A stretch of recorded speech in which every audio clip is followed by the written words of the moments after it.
Oh, there we are. Hello, everyone. My name is Helena. And I'm Kelly.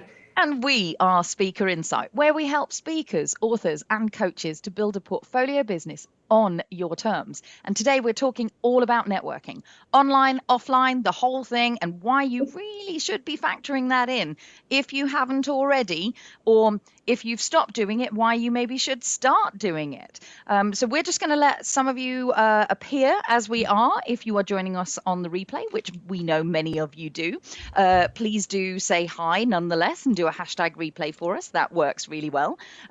If you're inside the Connection Hub, you may well be watching from in there. That is our group of speakers, authors, and coaches. Connecting you to all the people, all the resources, and indeed the opportunities that you might like to take up. And there may even be some networking opportunities in there. Who knows, right? So that always makes us smile.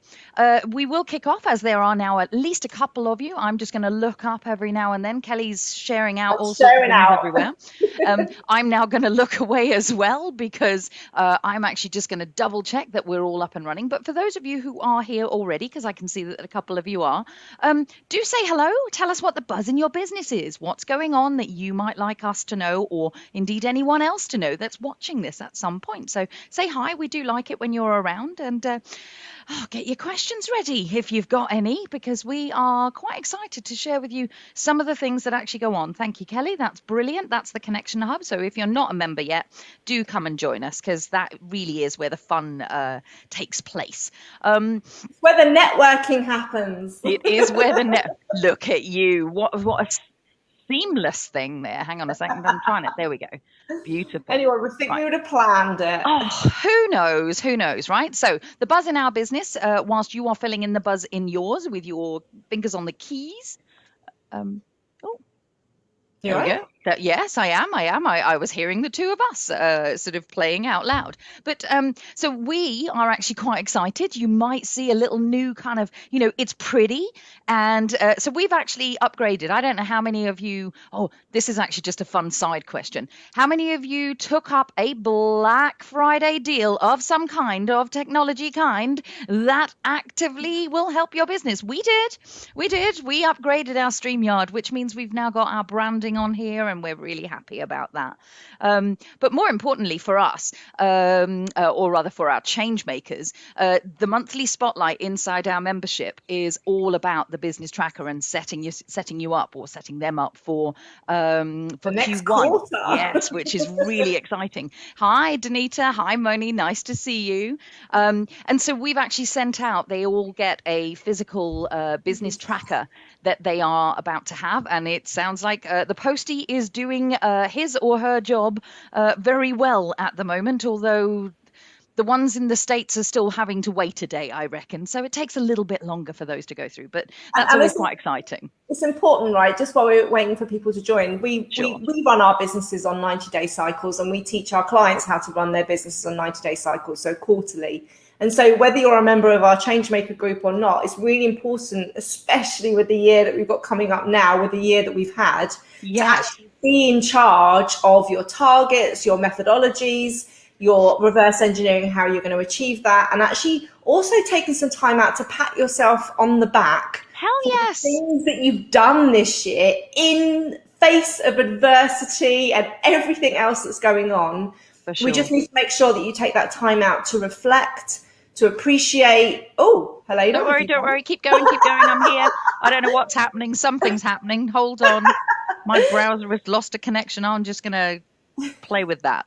It's all good. Yeah, your videos are, oh no. Oh, I'm the host now, it looks like. Okay.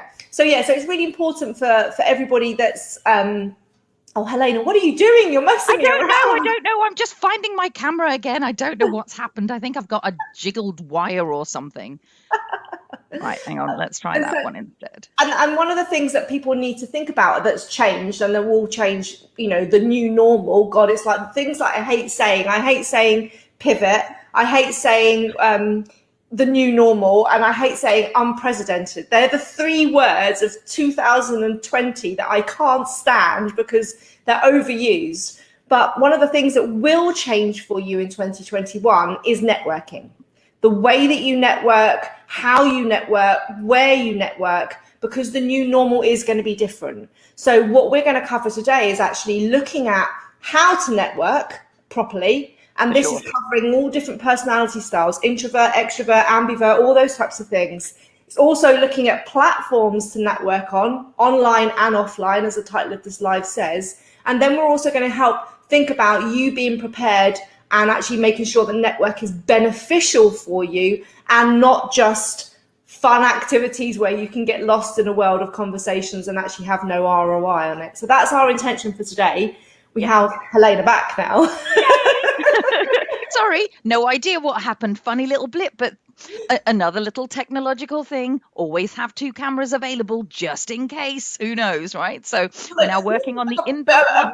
As a Cub Scout, is it? Be prepared. Well, do you know, I was never a brownie and I really feel like I missed out. But anyway, let's talk to the people about, let's actually teach the people something rather than just tell them weird details about our lives, shall we? Right, it's all good. So, because it really, I mean, I'm sure Kelly just said this whilst I was kind of just off, but, it has been odd and we are all doing things differently. And so if you have actually done some networking online, tell us your experiences about that, because we'd love to know, have they been good? Have they been different? Have they been, oh gosh, never touching that again? Yeah. Tell us the questions that you have, right? And any problems that you come across, because we want it to be interactive, whether you're watching this on the replay or live. Ask questions. Hiya. Morning. Just what do you want to get out of this session? What are the dying questions of things that you've hit brick walls with or things you're nervous about, and ask away all throughout. Yeah, because, as Kelly said, networking full stop is a marketing strategy, and a really, really good one, because you are all people. Most of you are actually in the Connection Hub. That tells me that you are connectors or longing to be connected. And one of the best ways to do that is to actively reach out and build those relationships. So intentional networking is what we really want to get you doing, because that really does what it says on the tin. This is about building your network, expanding the numbers of people that you're talking to. Just makes sense. Abby says, I was never a brownie, but hello and thank you for this live. So very, very welcome. Sorry, I've got a hair that's really tickling my face and I don't think I can concentrate. So Kelly, why don't you kick them off, and I'm just going to get myself together. I'll kick you off by telling you that I was a guide, but I got kicked out for spending too much time with the Scouts. And given your history and what I know about you, that's just where it began. Okay, I'm just going to see what Abby said. I live alone, so I've networked my bum off this year just to get some connection and stay connected during first lockdown, definitely. And Dee, hey Dee, nice to see you. For me, as you both know, even before the year we've had, always been keen LinkedIn and networking platform, and teach my clients how to, because so many people network wrongly, if that's a word, on LinkedIn. Oh my God, do they? For sure. Let's start this off. Networking is not spamming people's inbox with a blatant message that's just copied and pasted and changed the first word. And basically, right, let's think about what the concept of networking is. Networking is about connection, right? Which is why we named our hub the Connection Hub, because it's actually going, really recognizing who you are, what your intention is, what your purpose is, and what you want and what you need. And then going out there and seeing who's a match, and seeing also who you can serve. So really networking should be like that cohesive, where you both benefiting. It's a win-win. Those scenarios where you're at networking and people are talking at you whilst looking over your shoulder to see if there's a better prospect in the corner. This is back in the days when we were physically in the room with each other. But Regina's saying it definitely does happen. She's literally just saying that networking has been good. I've met some great ladies in many groups. The frustrating part of online networking is when you meet someone and immediately your DMs are filled with marketing. So whether you're online or offline, it happens. It happens, right? And Dee saying two-way conversation. So this is the thing, right? Because and we see this, and even though the world's changing, what Regina was just saying there about being on online groups, I don't get people that come into groups and just post promo without the group knowing them, without having a connection, without building up rapport, without building relationships. I one, I don't get their mindset, but two, I don't think anyone's ever bought that way, have they? No. I never would have bought that way. So No. yeah, it's really important that it's about the connection, the intention, and the service. So if we keep these three concepts in mind when we're talking about throughout the day, Helena, I'll let you monitor comments and you can butt in when I need to. So let's talk about your marketing strategy and why actually networking still stays at the heart, even though times have changed. Okay, it still needs to be an important part. And this is why networking is still important. The fact of you just widening your network by gathering Twitter followers or actually gathering people, that's great from a numbers game point of view. But actually, the people that sometimes have a smaller group or a smaller reach, but there is more engagement, connection, and trust there, are the ones where the conversion and the energy exchange happens, because that's what networking is about. We don't want you to have a massive email database and no open rates. We don't want you to have a Facebook group with loads of people and nobody comments, likes, or shares. The point of connection and networking is an exchange. And exchange is where it's really important to widen your network so that people understand who you are and what your exchange, what your energy is to them. Yeah, for sure. So, go on. No, I was just going to say, so just for both of us, we will capture Moni's comment around how do you network when your audience are mums. Okay, so we'll come on to that. I just want to acknowledge it before it goes away, because many of you are sending us such love. Dee's really happy because she's catching us live for the first time in however long, so it's great. But yeah, networking is still at the heart of everything, regardless of the economy, and that's so true. And we know there's the saying, people buy from people that they like and trust, right? So it's important that the networking leads to the sales opportunities, and it leads to the buying side of things. But that's not the initial thing. That's not the purpose. You don't go to sell. You go to connect. You go to serve. You go to see who's a match. You can see what that win-win scenario is. So that's the side of things. It is really important though that you have a purpose around your networking. Hell yes. Because I've had so many clients where I've gone, okay, so you go to this event, you're on this thing, you go to this networking, and what's the result that comes of that after doing that for a quarter? And when you realize that actually some of these things, that your avatar doesn't hang out there, or actually you don't have the opportunity to promote or sell, that they're just wasting your time. Some Facebook groups that you're in, you probably need to get the hell out, because you're just time wasting. You're just sitting there procrastinating and being distracted, rather than actually having a strategic plan of why you're in that Facebook group. There's a really great, so I'm going to ask this question of you, of all of you, or drop it in. Paul O'Mahony, he's written a couple of really great books, and he's a real whiz and someone I respect tremendously.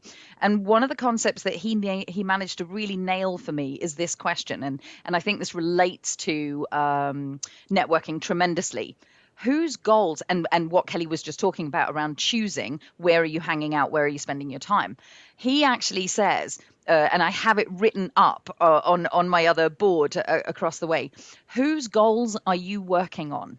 Because if you actually go to somewhere without having thought about it, without having figured out what your intention is, you are going to be working on somebody else's goals who is more prepared than you in the networking. So I love that as a question. Yeah. And I agree with what Dee's saying as well. Networks that they want to buy from you, don't sell. And so, Dee, while you're on, actually, just because a lot of people might be wanting to learn how to do LinkedIn better, put your website link and stuff in the comments, host, so people can connect. So one of the other things that we come across with people who are frustrated, especially early stage, when you have a small list or a small database or a small Facebook or LinkedIn following, is that networking allows you to get exposure to people that weren't aware of you. They didn't know you before. So this is a way of expanding your network and fishing in ponds that are bigger than your own individual network. So it's really important that actually and this is one of the things that a lot of people get frustrated. They go, oh, I've sent my emails and I've posted in my group and I'm not getting that response. And our response is keep doing that, be consistent, but alongside that, make sure there's activities where you're fishing outside of your warm market. So you're exposing yourself, not in that way, you're exposing yourself to people that have never seen you before, and they are your ideal avatar too. Are you laughing at me because I'm laughing at Dee. Okay. Because Dee's like, oh, bless you, I'm not here to sell, I'm networking with you. And I'm like, just share the thing anyway. What's is that Leo? And so Leo's saying, good morning, ladies. It's my pleasure to meet you both. Effective networking is similar to a glossary in a book, an effective list of what's inside. Perfect. It's We're going to beautiful. cover that exactly a bit later, Leo. So that's you're teeing us all up today. We're loving that. For sure. When you network, it's a lot more intimate than broadcasting. So we're broadcasting at the precise moment, and yes, we're talking to you and we're engaging. But actually, when you network, there's much more of that exchange I was talking about. You can go deeper, you can follow in lines of investigation, you can really get to know people. And that's where, when you're just broadcasting all the time and there isn't that exchange, that's where sometimes the relationship is one way and not two way, which is what we're encouraging you to expand on. Yeah. It also, one of the I'm still on the benefits of networking here. That's fine. It's because there are so many. There are so many. One of the things that we love is actually, we do a lot of networking in our the Connection Hub, if you're a member in there, and also in Changemaker Central. And one of the great things that we get to do is twice a month we interview 2 guests. So every Tuesday we go live, but alternate we normally have a guest. So we're actually learning from these experts, and actually it's part of our networking, but we're expanding our knowledge, we're expanding our skills. So actually, when you're holding networking events, sometimes having guest experts in there as well is a way for your benefit for your audience, but it's actually a way of learning a topic much deeper from an expert. So it's one of those things that we love. But it's also really important when you're doing expos, when you're doing trade shows, to actually encourage the new regions and the new industries that you might be infiltrating or wanting to infiltrate. One of the best ways to do that is to attend networking, to really get a feel for the culture, really start to get a feel for the people that are in that industry, the pain points, the aspirations, the way that they do things, so that when you're actually then prospecting, you've actually got that first-hand knowledge. Yes. There are so many people that are like, oh, okay, so I was interviewing someone last night who's a TED guru. And he was basically saying about TED that those people apply for TEDx events or TEDx speaking things, and TED is all about the community. Mm-hmm. And all they just want to do is come in and do their little keynote, when actually they're not part of that community. They don't live in that local area. And this is the important thing, that if they start showing up more in the community, they're more than likely to get a TED talk. So it's about understanding the industries that you either want to infiltrate or actually expand into, learning cultures, and networking is a great way to understand people. And so we want to, there's some of the things to just highlight that networking, we don't want it to go away in 2021 or even going forward. It's still an important part for your visibility, for your sales, and for your relationships, to understand people and your current avatar and maybe your future avatar. So, and there are some industries, isn't there? Like, we've probably all heard of like things like BNI or Athena. 4N. Their whole business is built on this, where you've got ambassadors talking about your brand, talking about you, but they get the benefit from it as well. So it might even have an element of your business that you're setting up as a change maker, where networking is a key element. We have Connect and Create days, don't we? Well, we did before COVID. And we had a go. So here's the interesting thing. We have Connect and Create days where we put 16 speakers, authors, and coaches in a room. They get a bit of coaching with either Kelly or I, but more importantly, they get to really network with each other and then get their heads down and work on the thing that they're working on. So it's a brilliant day. And we had a go, sort of in the same way that many of you did when COVID first hit, and there was that whole shifting, what am I doing, and attempting and trying things out. And we had a go at it, and we realized that actually that it just wasn't as appropriate for purpose, as fit for purpose. And so I think there's something really important about that around you can absolutely make networking part of your business if you are building it into your business model. So as a person who is holding a space for networking to happen, I mean, rather than as someone who's attending. Really, Yeah. you should all be networking as someone who's attending something, but it may actually be that as a speaker, author, coach, you actively hold a community.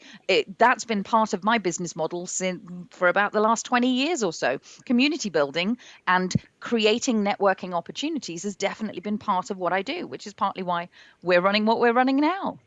And so we're holding I'm going to be holding a lot. Well, I I'm know holding Moni's question the about shelf is groaning. the mums networking, and then Yeah, Dee saying here, yeah, just in offline networking, some entrepreneurs are still afraid of putting themselves out online, being the face. What advice would you have for people who are like that? So I'm holding right. that one too, because we've Yeah. got that, and we'll come into that, Dee.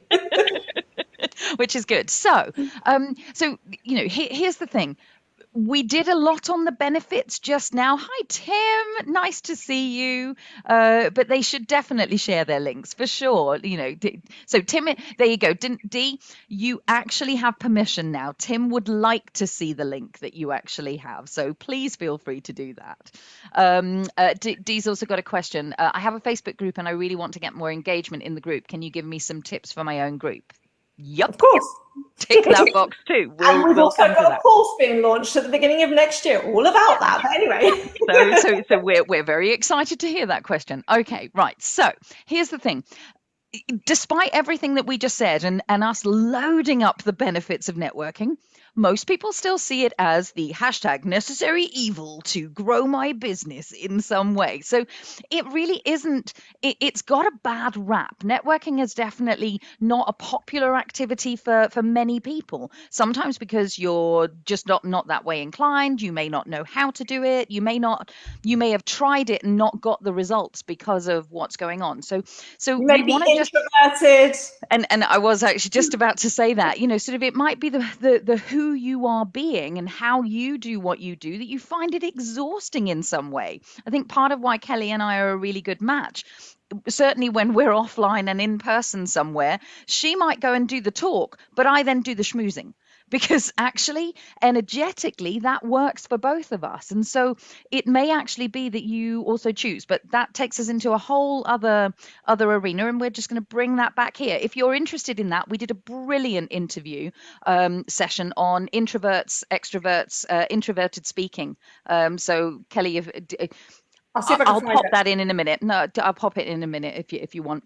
But here's the thing. So it's got a bad rap, and here are some of the things that I want to just put in as almost the elephant in the room, because it can seem like a waste of time and it can seem exhausting if you go for the wrong reasons or you approach it mindset wise for the wrong reasons. So the biggest one of those is definitely you have unrealistic expectations of it. Kelly's sort of hinted at that already. You go with the intention of selling, you go with the intention of converting people, and your expectation, and this is the key, because there's nothing wrong with going with the expectation of making relationships that then turn into sales that then convert people. Nothing wrong with that. It's just your time frame might be wrong.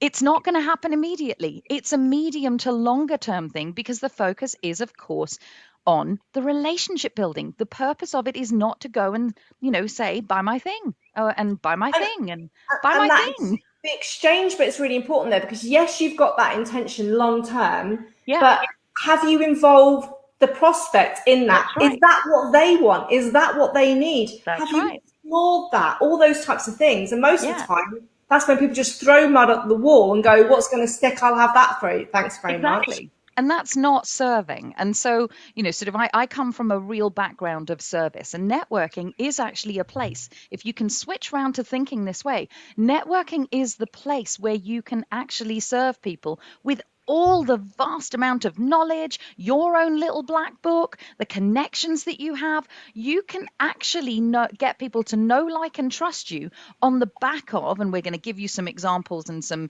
things that you can do to really build this kind of rapport. So don't worry, that's coming. So I'm hanging on to the mum question here. But it really is this place when you take the time to provide a little bit of information service through getting to know people, they will also start to know, like, and trust you. So it's about the expectations that you have and modifying those. And some of that is timing, and some of that is simply why you're there in the first place. The second thing is that most people really do think it's exhausting. So many people, so little time. Where am I going to go? And always kind of looking over their shoulder and magpieing for, am I talking to the right best person for me right now? It's like, no, you're talking to the person that you're talking to, that you happen to have met at this networking event. And find out a little bit about them, and don't keep looking over your shoulder. It really is about, when you take networking more seriously, you are a little bit more prepared about it, and you actually can hone what you want and who you want to speak to before you go, which means that it's going to be less exhausting for you, because you kind of can make a beeline for the people that you might find interesting, or you don't actually go to meet the 100 people who are in the room.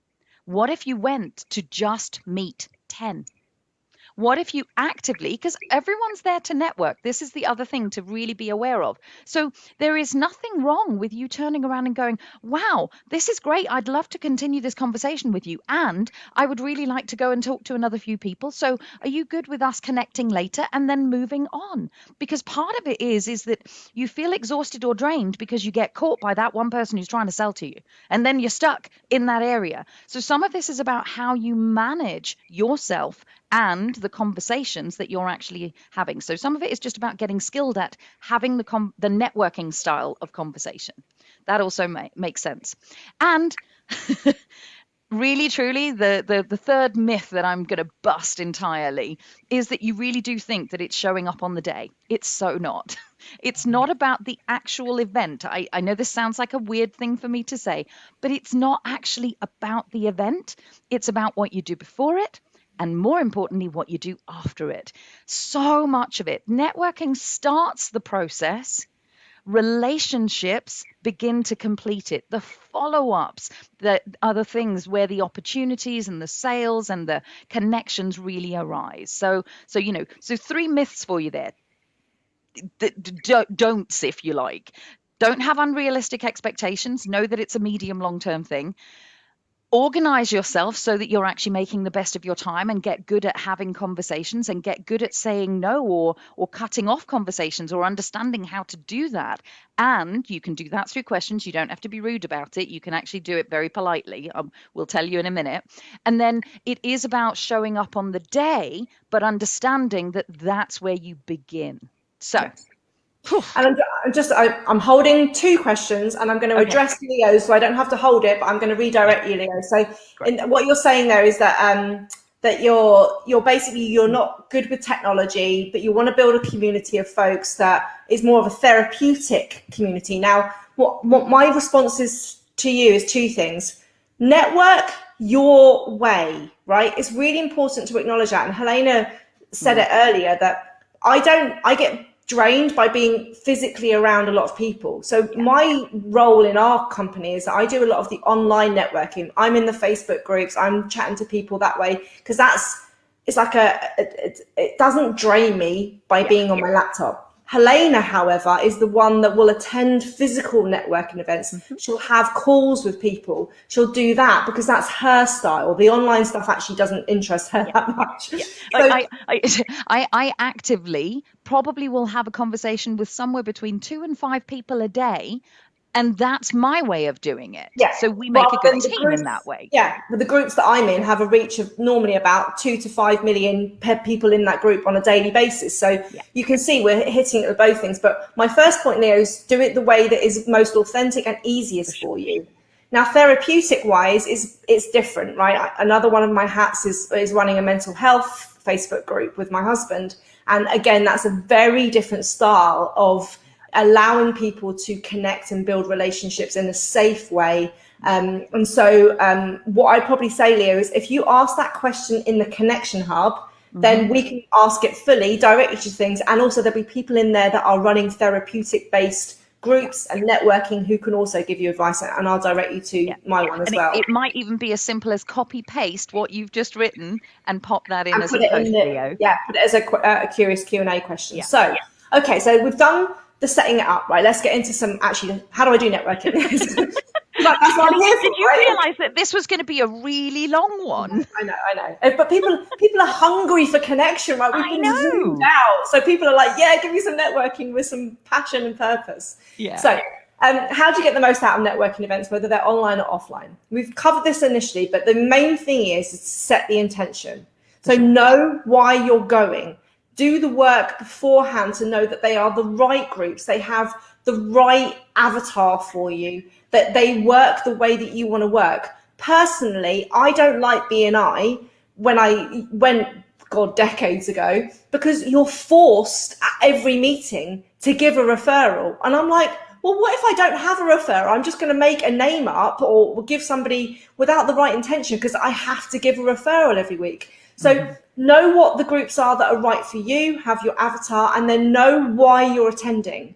So if you know your conversion ratios, which is things that we cover in the business tracker, and you know that if you speak to 10 people, that on average, and have good conversations with them, and then have a good follow-up process in place, out of 10 people, you might get 6 or 7 clients from that, then that sets you a good pro forma of how many events you have to attend, knowing how many clients you need, how long that follow-up process on average takes you, and all these things become very strategic rather than, oh, I'm going to a networking event today. I don't know who's going. I've got my 60-second pitch and I'll see what I can sell. That's when you will start burning out, and that's when you will find that actually networking starts to drain you, whether you're an introvert or an extrovert. Oh, has it changed a lot now? Yeah, so it's actually not I'm as going much back 20 forcing by the years. sounds of things. Yeah, completely. But interestingly, so what I will say about this is that different BNIs slash different networking groups that are all under the same banner definitely operate differently because of the collection of people and how they are intentional about what's actually going on. You're welcome, Leo. So the second thing is, in part of that, the intention is the preparation, which Helena referred to. Now, when we've done interviews with people like Charlie, who is a B2B marketing expert, Charlie Wyman, we 2 seconds. Regina, just so that you've got this, I've just said your name wrong. Regina, sorry, I apologise. BNI, Business Networking International. It's a brand. It's like foreign networking. It's a type of networking event. But do always ask questions, because we didn't assume that people would know that. So well done.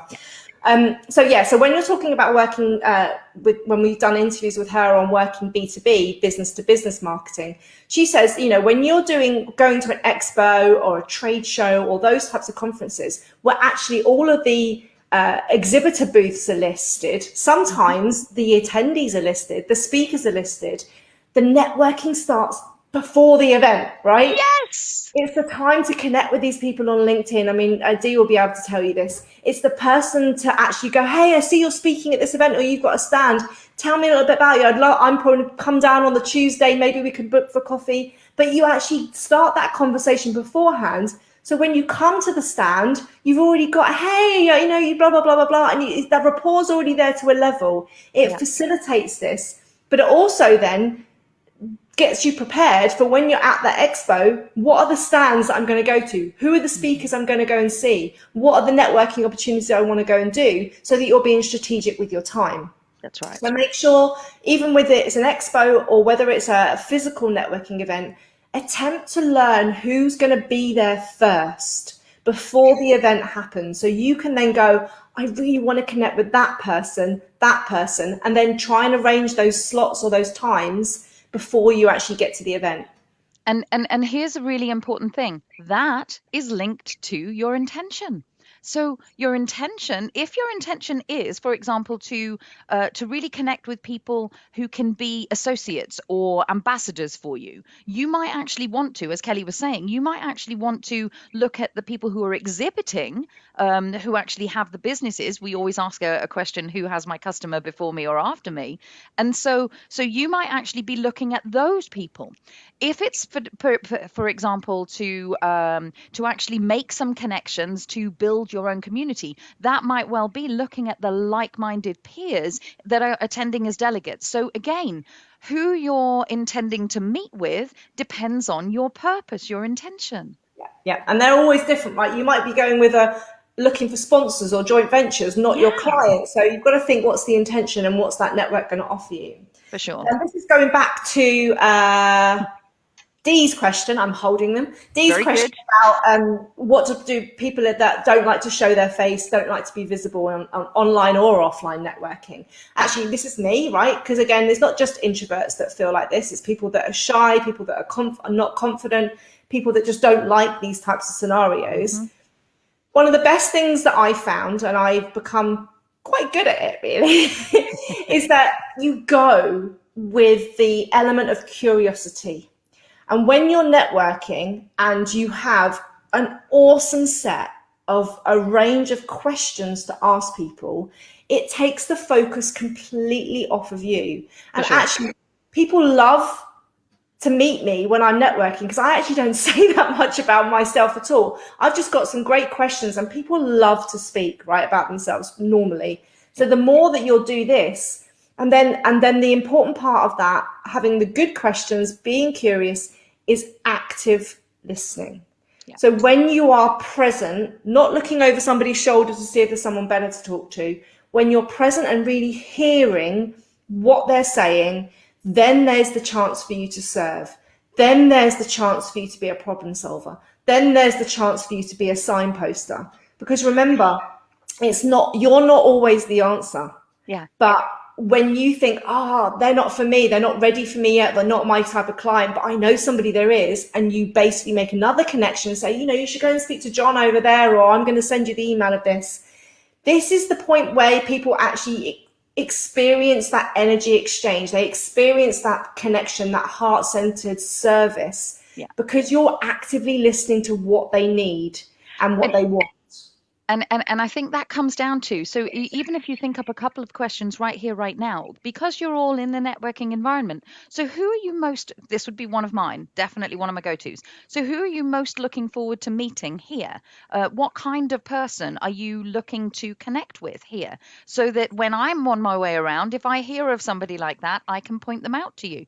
That becomes a really great way to figure out what they're here for, how they're actually working that. It might also be something as simple as what's happening in your business right now that you might need help with. Again, with that whole intention of how do I serve you? So that and that's very it's okay to ask questions like that because they're service led. But also they're different, right? One of my favorite questions I ask people is, if I have a magic wand, what would you like me to solve in your business right now? Because it takes people out of their transactional head of I need to find an accountant and whatever it is, when actually they're the things that's niggling at their subconscious of what they really want. It takes all of that expectation away, and therefore you can just have more of a relaxed conversation. When people feel that they don't want to show up, where they don't want to be visible, is where they feel that they have to pitch, sell, and basically, just be inauthentic rather than actually, like anything, when people that are not wanting to speak on stage, is when you take the focus of you speaking and your audience and what you're doing for them. That's when the nervousness and the wanting to hide starts to disappear. And what Taruna's saying, due to my network, I've helped so many people to connect. Yeah. So, this is the thing. It's focusing on the person and being present in the moment. Yes. Now, we've covered this as well. One of the other most important, set the intention, which Helena's put a link in there where we help you set your 4 intentions.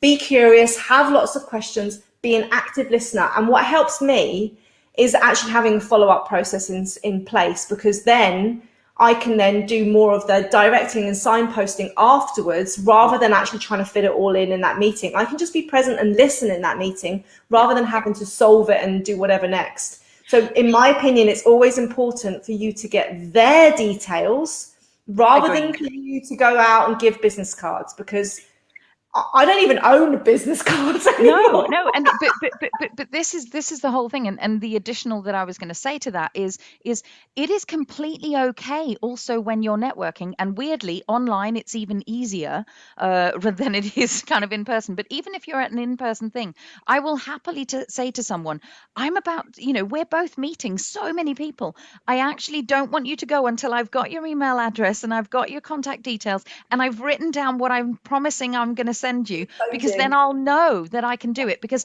I don't rely on my memory. There's a Or beauty. you have that bit where you said, when's the best time for me to call you to chat this further That's through? it.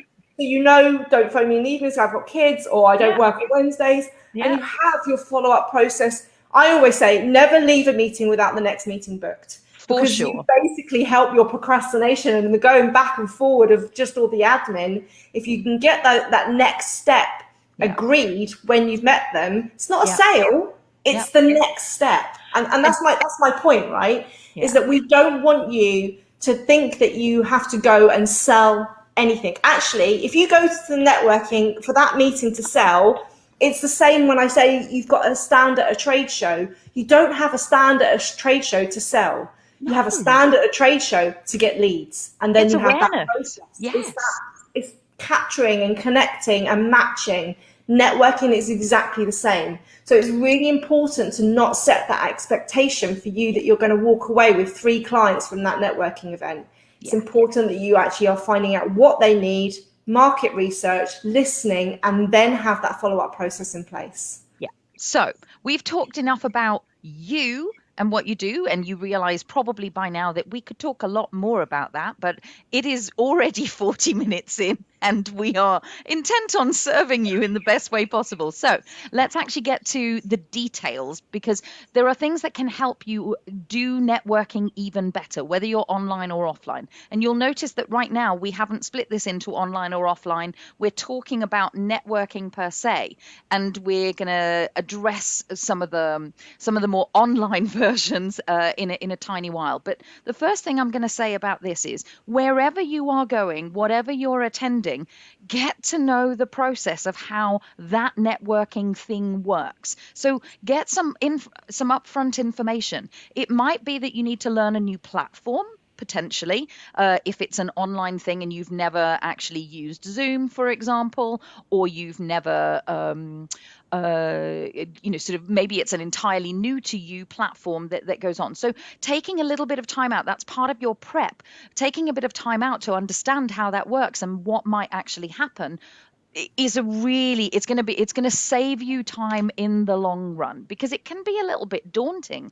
And getting to know some of the do's and the don'ts of a particular meeting, if you're coming as a guest to somewhere that actually is, for example, a BNI or a 4N meeting, it is a membership that is designed to be networking led, but you can usually attend as a guest 1 or 2 meetings. So again, usually on people's websites and usually at networking events, there will be a what happens and how the agenda runs. So get familiar with how that works, so you know kind of how to show up at least, or you're a little bit prepared for it, so that you're not fumbling around. Because at the end of the day, your time is valuable, so you want to make the most of it. Taking 15 minutes up front to learn how to actually do this particular style of meeting can really benefit you.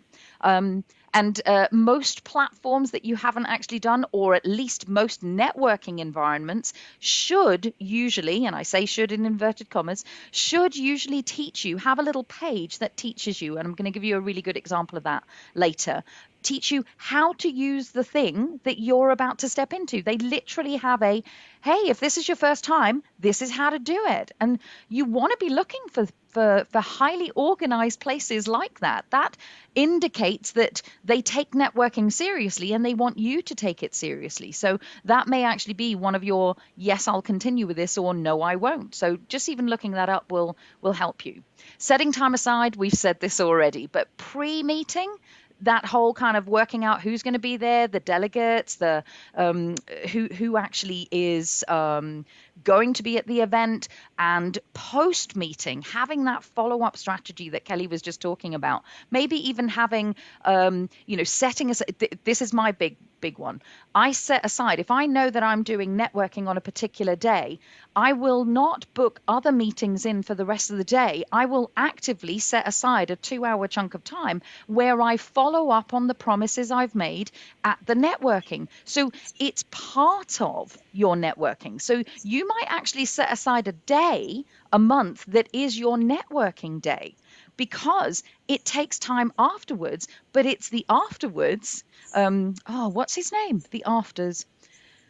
Tony Bounds. That's not quite right. There's somebody Bounds. Andy Bounds. That's it. Andy Bounds talks about your afters. It's in a book. I'll dig it out for you. See, I just made a promise there. I just made a promise which I need to make good on. And that's what we're talking about. You'll be talking about something, and when you make a promise, you need to keep it, because that's part of that know, like, and trust. So setting aside time, pre-meeting, identifying who you're wanting, identifying your intentions, getting to know the platform, post-meeting, following up, making the connections, sending out your calendar link, whatever it is that you've said you would do. That's what we're talking about. And tiny one for you. Actively practicing your pitch, because whilst Kelly was saying that, there isn't, pitching as such, you still want to be able to come across in 30 to 60 seconds, online or offline, actually leaving people knowing what you do after a very tiny introduction. It's not a pitch, it's an intro, right? That's you have right. to be able to succinctly explain who you are, what you do, and who you serve in 60 seconds, right? So it's really, really, really simple. Who you are, what you do, and who you serve. As long as you can say that succinctly, then that's really, in networking, all you need to do, because that will create the curiosity, but also put a rubber stamp, and people will know, oh, you need to speak to so-and-so then, if that's what you do. And that's one of the things that people find it really hard to articulate. For sure. And especially when they've got lots of strings to their bow. We've got lots of training in the Connection Hub about that. So if you've got stuck, then, ask us, and we'll direct you to some of our social learning units. Maybe even try out your pitch. You can happily put a little post up in the Connection Hub that says, this is what I normally say. Any suggestions? And then we've said about being present, haven't we, already? So so we've totally talked about that. So I'm really just conscious of time. Yeah, me too. Just the one thing, when you're online networking, people can tell when you look off screen, which is why I said I'm occasionally looking up here, because I've got you on the back of this. People will know whether you're present or not, online or offline. So just be present. So we are going to acknowledge they're how you conduct yourself and how you make the most out of networking. Yeah. We are going to acknowledge in this last part of the live about how to do this online, because we're addressing that, a lot of people have said to us, networking was my funnel, it was my lifeline for leads, and marketing is what I relied on in order to actually make those connections that then convert. What do I do now? I'm physically not attending live events, these networking events. How do I do this? And so what we want to make sure is that you've got some resources online to start diverting, start doing it differently, start networking online. So you're opening up that lifeline to many people. And if you haven't done networking before, it's a good way to test it out, because it's a lot easier than traveling everywhere and being physically there, and especially from an introvert point of view. So one of the ones that we want to, there's a few platforms that we want to highlight to you to give you some examples of how to do this. The first one is, Zoom-based networking, which I know, don't sigh, we're all zoomed out. I get it, completely empathize with that.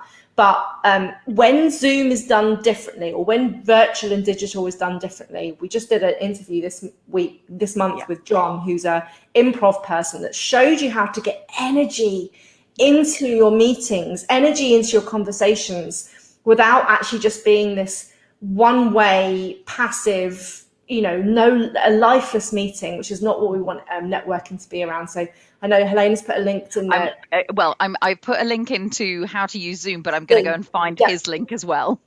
So one of the things that you can use Zoom for is to, networking doesn't always mean having a load of people.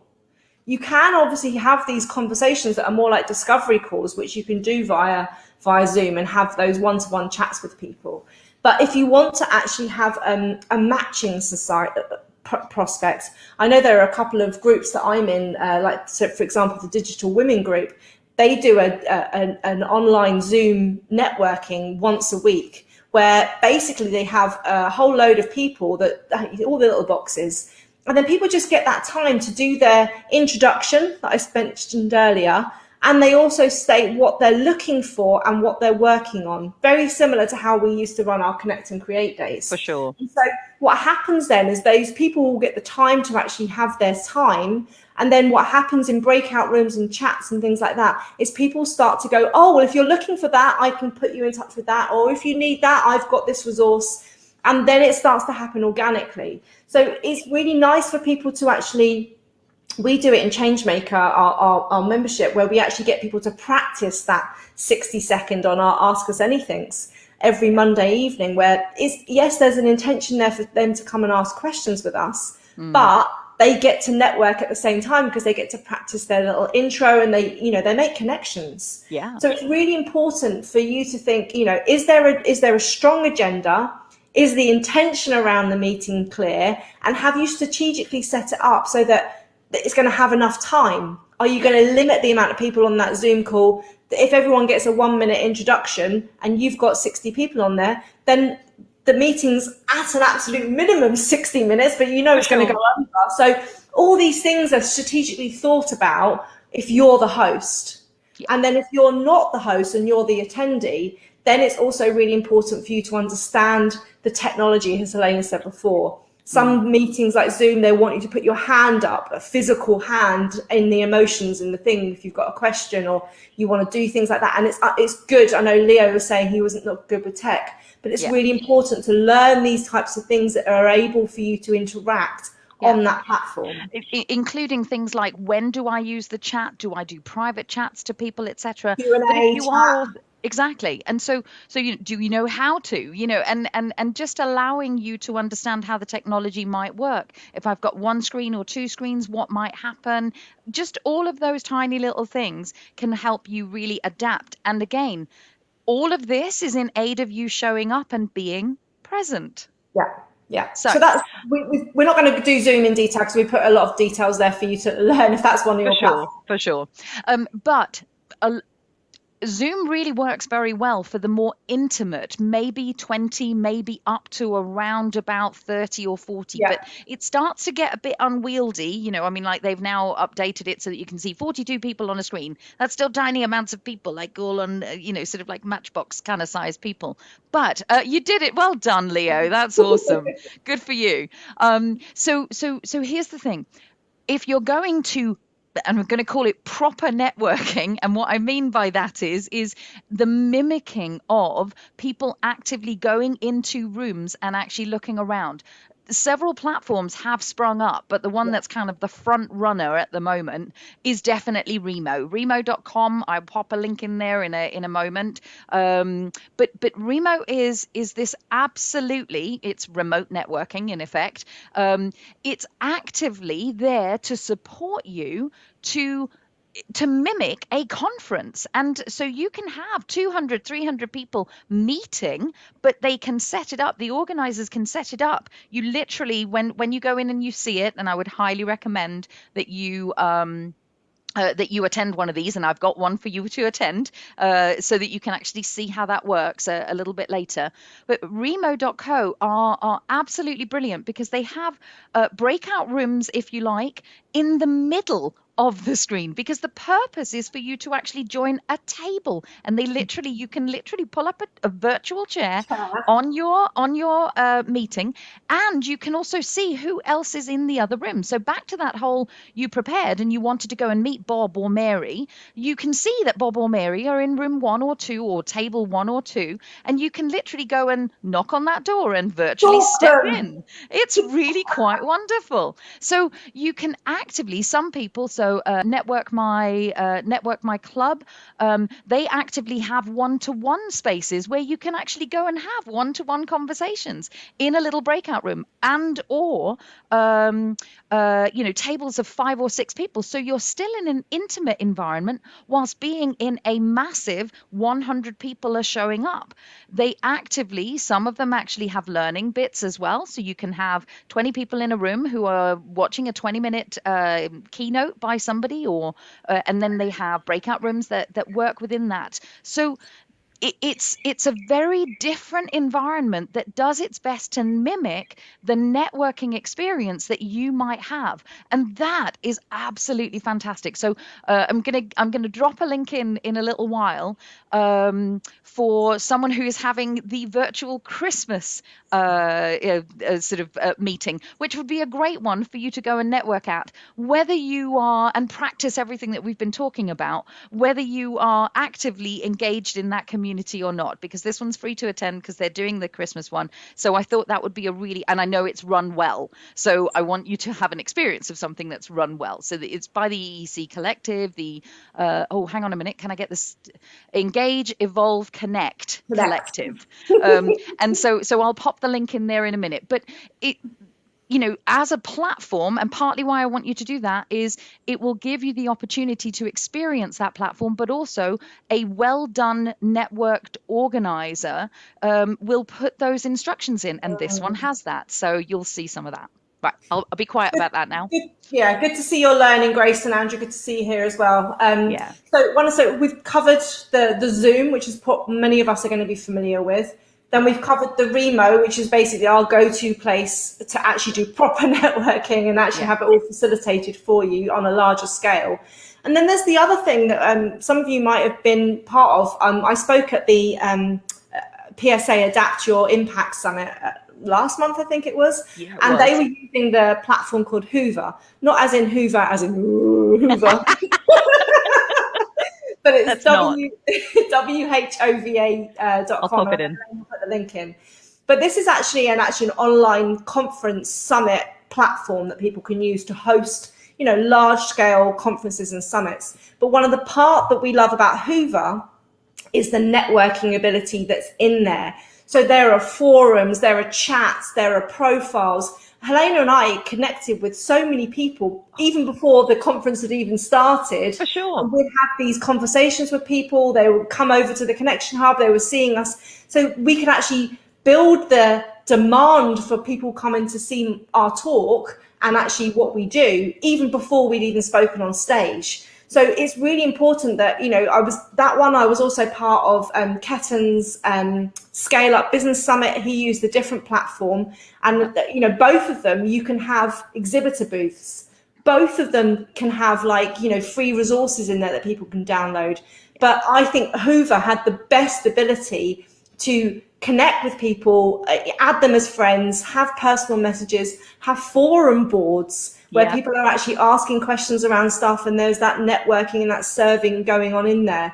So it had community rooms, it had all these various things, and it showed you the list of attendees, and it showed you the list of people that said that they were going to come to your talk. So if you wanted to, you could connect with them all beforehand and tell them some things to get prepped for or whatever it might be. This is what we believe this new world, boring, that we're going into next year is actually going to be a hybrid world. It's so the way forward, where we want there to be the physical connection that's going to come back, because there's you can't get rid of, you can't substitute for that energy exchange when you're physically in someone's aura.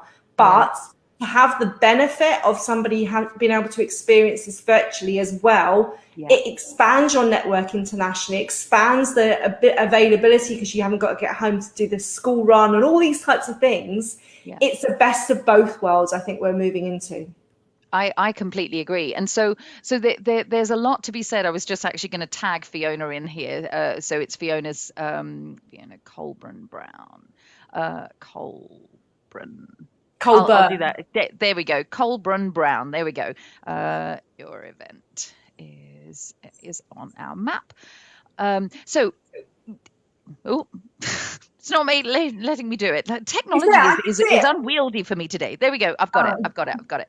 So, because I couldn't tag her as speaker insight for obvious reasons, which makes sense. But here's the thing: there will be in-person meetings that you are also going to. So everything we've said definitely is relevant whether you're doing online or offline. The online world is quite an interesting one because you can actually begin if you've never really considered serious, and by that I mean regular, consistent, like we say about social media, but regular, consistent networking is actually something that you could start to build in, especially if you're a little bit time poor, because actually you're still going to be doing it from home and having all the benefits of some really good, well planned networking available to you. So it may actually be that you've never really factored that in as part of your business before, but you might start to do that now. The other piece on that one would be, if you've never really thought about, as Kelly was just saying, about, exhibitor stands, etc., etc.,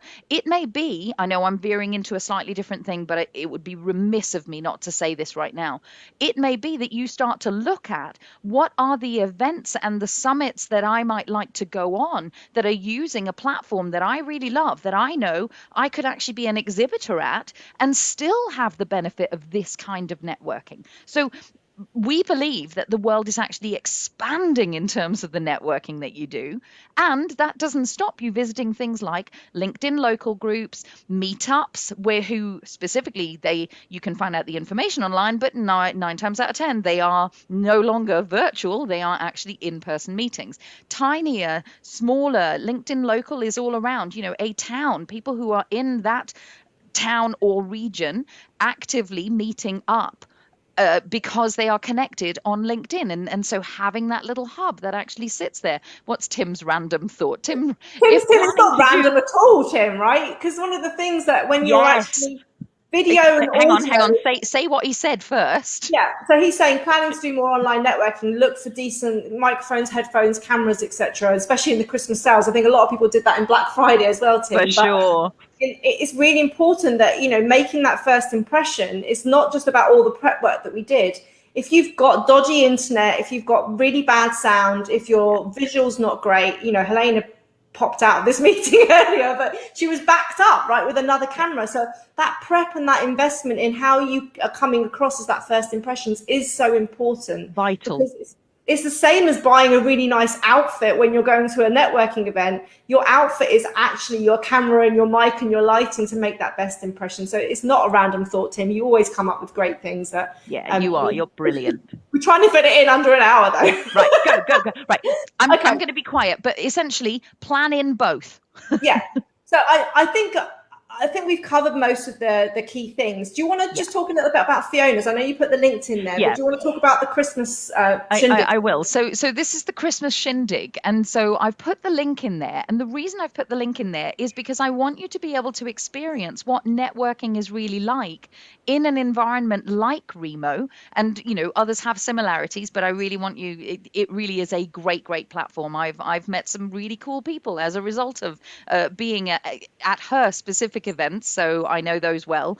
Network My Club that Kelly put in a link to earlier on also use Remo, and specifically use Remo for that reason. And in fact, actually, you know what? We should put so Charlie Wyman actually interviewed Oh, she did, Bradley, who, yeah. yeah.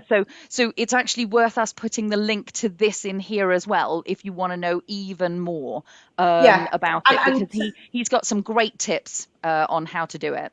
And Tarun is saying that Business Buzz also use Remo as well. So we know that's why we're putting it up there as our go-to one for you to go and explore. Sure. I'll see if I can find that link quickly. Yeah, that's great. And so we're just throwing resources at you because we really do want you to factor in networking as part of it. If you do actually look at Network My Club, do go and download their their introduction, because it literally does talk you through how to do networking on the Remo platform, and that works really well. But for those of you who don't know how to think up the questions, one of their links through to the 27 questions that you could ask someone, and they are brilliant questions. So we're just throwing resources at you left, right, and center. But the key things that we are really saying here to you are these: like, just get clear on your intentions for any of the networking that you do, right? You all right, Kelly? You look like you're... Yeah, I just put the link in from Charlie. Okay. That's all. Fantastic. Oh, good. I'm just making sure that it's working. That's all I want to do. Yeah. It's a good 45-minute listen whilst you're cooking and whatever else. It's got some really good stuff in it and some nice summaries. So that's really good. So okay. But yeah. So let's just think about it. We've done so much. We've thrown so much at you. And we do want to know what your key takeaways are. So whilst Kelly's summarising, you tell us what your key takeaway and what you're going to do as a result of this is. Yeah. Okay. Yes. So let's just think about this. We want you to actively take part in networking events. So choose what ones they're going to be. Are they going to be meetups? Are they going to be business networks like 4N? Are they going to be, you could even do things like speed networking. We haven't even touched on that, I right? know. But there are even things where if you're I'm not going to say quick and dirty, but do you know what I mean? That's where you just want to meet loads of people in one thing and then just work out who's the best person to follow up with. There are so many options out there we want you to explore, and then see which ones are right for you. Like I was saying to Leo, it has to be your style. Mm-hmm. Keep to online, keep to offline, keep to ones where you're actually, orchestrating it yourself. Whatever works, just make sure you have a funnel and a lifeline that comes from networking. Yes. Use platforms like LinkedIn to connect with people before the events happen. Start those conversations so that you actually have some momentum going to then follow on. It makes those introductions and those first meetings so much easier. Yeah. Be visible online, right? So when you're in Facebook groups, don't just spam and promo and blah, blah, blah. Be where your avatar hangs out, listen, be of service, answer questions, be part of forums, actually be so that people actually start to go, this person, I really like their style, their knowledge, their expertise, their personality. Get people to actually like and trust you, and then they'll come on the journey with you, which is why it's really important for you to have systems, funnels and follow-up processes in place, along with knowing what your intentions and targets are. And then think about how you, as the change maker that you are, can basically be the host of the party, as we are in the Connection Hub, how you can actually hold your own networking events. Yeah. It could be little ones where people introduce each other, like I said in the Digital Women group. It could be you run an Ask Us Anything session, a Q&A session weekly, and you also get people to introduce themselves as they're asking the question. For sure. It could be the fact that Helena runs these work-along sessions with people where people actually get together online for 4 hours to work on what they need to do, to shut the doors metaphorically. Yep. Co-working. They introduce each other, they introduce themselves and set their intention. I'm working on this project today. And so it's like remote working together. There are so many ways. I can honestly say, just even with all of that, there is pretty much, I can guarantee that every single person that comes to those co-workings, especially true of our Connect and Create days as well, they end up working with each other. It might take 6 months, but because they're seeing each other regularly on a monthly or every 2 weekly basis, they get to know, like, and trust people. And that's what we're talking about here. So these are the things that we want you to make sure that you set that intention. I know Dee's just put her one that she's definitely going to answer more questions in the group that she's a member of, if she forgets to do that, as everything else that you're doing. It's important, Dee, just I set aside half an hour a day to go into my 5 groups that have a range of 2 to 5 million people of impact. And I just see if I can be of service to them, and people then they migrate towards me and Helena and the Connection Hub, because we're like valued. Yeah. Changemaker and Rainmaker. Yeah. Yes, definitely, Leo. So And so we've gone over. We need yeah, to we stop. I know we need to stop, but I am just going to give you one final resource. Like, we've given you something to listen to, other things to watch that we've done, and now I'm going to throw a reading one at you because we want to cover all the learning styles. This for me is the seminal book on how to show up in networking, whether it's online or offline, the principles that are in here. Bob Berg wrote this beautiful book called The Go Giver, and it is absolutely phenomenal. So go and be of service, because when you are of service, as you are doing your networking, it will come back to you tenfold and beyond. No. No. Moni's question about mum's networking. I Oh my know. God. Yeah. So one of the things that we've done, one of our expert person is Estelle, who runs Mums in Business Association. That's one of the places that I would suggest that you go to, hun. That's what we're saying about find your groups. Yeah. So she's in the Connection Hub, MIBA, Mums in Business Association. It's bloody huge, but they have their individual networking groups, regional areas and stuff, and Estelle will sort you out. So that's one of the places that I would suggest you go to, as well as all the other things that we've spoken about. God, I nearly forgot that one. Wow. So we hope you are so welcome, Dee. You are so welcome, everyone. We are so happy you were here and joining us, and we'll catch you next week. Take care. Bye all.